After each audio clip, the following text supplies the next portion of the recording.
Be ready.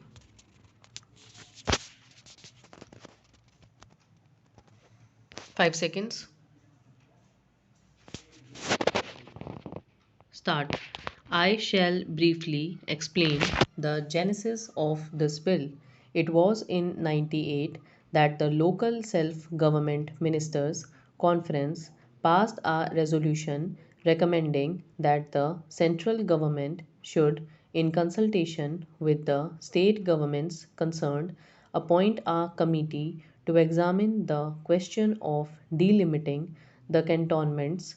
As a result of that, in 1999, a committee was appointed, presided over by Shri S.K. Patil, to go into this question. The committee submitted its report in November 2001 and made certain recommendations to the government which were duly considered.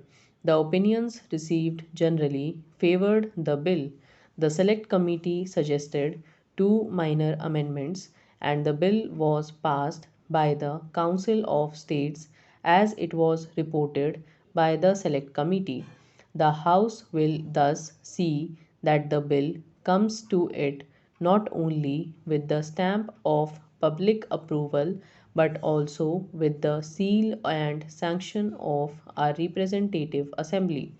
Admittedly, the bill does not solve cantonment problems. It carries out only certain amendments of a minor character with a view to improving the mechanism of the Act. The opposition to the bill has come not in regard to the actual provisions but in regard to its scope, and it has been said that the bill does not go far enough to meet the problem of democratization. The main objective of the bill is that it does not provide for democratization and that it does not vest full municipal government in the cantonment boards. On the question of democratization, the local self government ministers conference in 1998 clearly recognized that for reasons connected with security and the health of the troops, the areas where troops were quartered should be under the general control of the army authorities. The Patil Committee, too, was of the opinion that cantonments were military stations primarily and not civil towns, and that the cantonments should be, in fact, maintained as far as possible in the foreseeable future their original characteristic of military stations, considering all the circumstances associated with the present state of the country in its political, economic, and public health aspects. It is also significant that the Patil Committee particularly noted that even amongst the civilian population of the cantonments, there are substantial elements, often in a majority, who are apprehensive of the consequences of their transfer.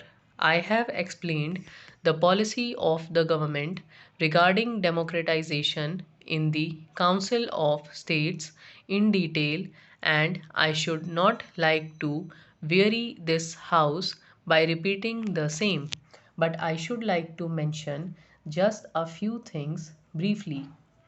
I am quite sure that we do not intend to entangle the army with the competition and controversies which are inevitable in a normal civil life.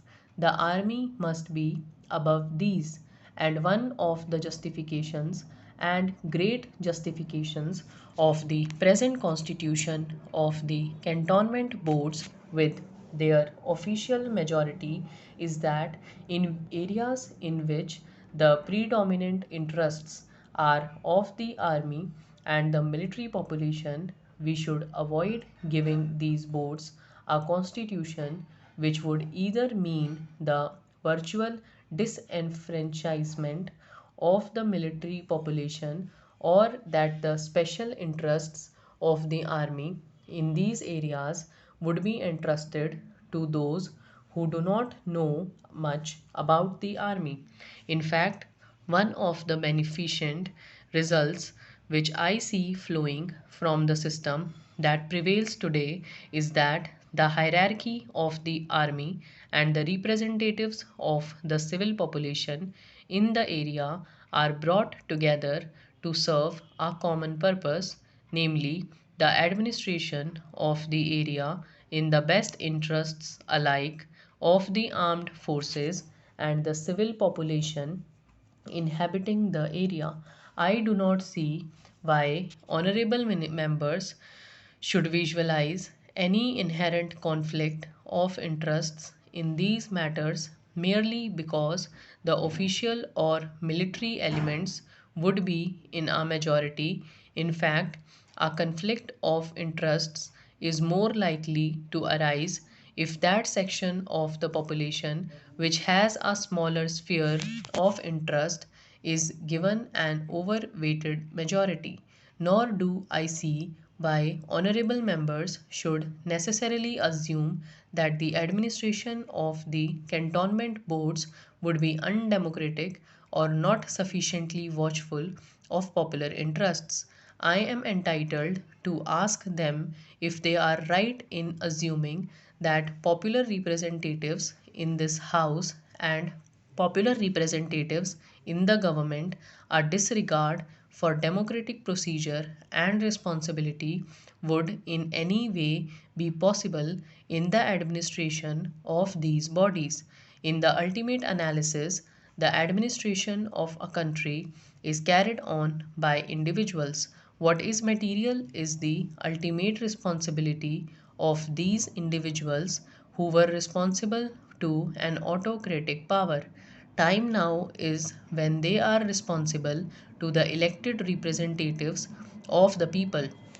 I should like my honorable friends to consider carefully an answer to this question because that answer is vital not only to the administration of the cantonment boards as we envisage it but also to a large number of problems which very much affect us in this country. Stop.